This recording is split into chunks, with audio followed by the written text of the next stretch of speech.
Jansangram news, बातमीची सत्यता हीच आमची ओळख।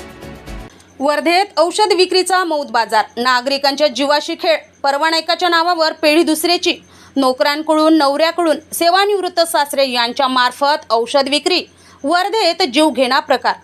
अन्न व औषध प्रशासन झोपेत, वर्धेत किरकोळ औषध विक्री दुकानांची संख्या झपाट्याने वाढत आहे। आरोग्याशी संलग्नित औषध विक्री असून वर्धेत परवानाधारक किरकोळ औषधी विक्रीच्या नावाखाली सरळ जीवघेणा खेळ सुरू आहे आणि अन्न व औषध प्रशासन मात्र गाढ झोपेत।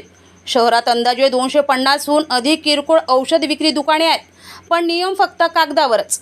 जनसंग्रामच्या प्रतिनिधीने केलेल्या प्रत्यक्ष तपासणीत आढळले की अर्हताप्राप्त रजिस्टर्ड फार्मासिस्ट व्यक्तीच्या नावावर परवाना, पण दुकानात ती व्यक्ती गायब। हा नेमका प्रकार काय आहे?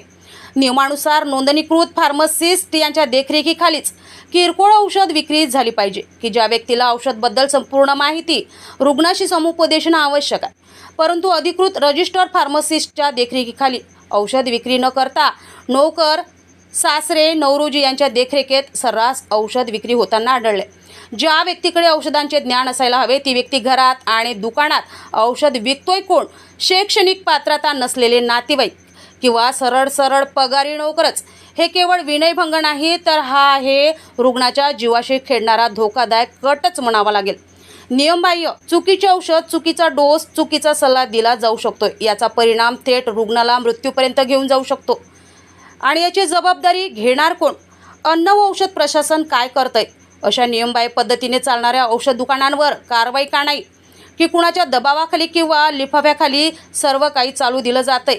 वर्धेतील या भयंकर प्रकारामुळे संताप उसळलाय आणि आता एकच मागणी जोर धरतंय, या दुकानदारांवर तात्काळ कठोर कारवाई करा, नागरिकांच्या जीवाशी खेळ थांबवा।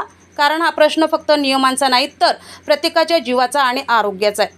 अन्न व औषध प्रशासन कारवाई करण्यास धजावत नसेल तर अन्न व औषध प्रशासन अधिकाऱ्यांवरच वरिष्ठांकडून कारवाई होणे गरजेचे आहे। रविराज घुमे, जनसंग्राम न्यूज, वर्धा।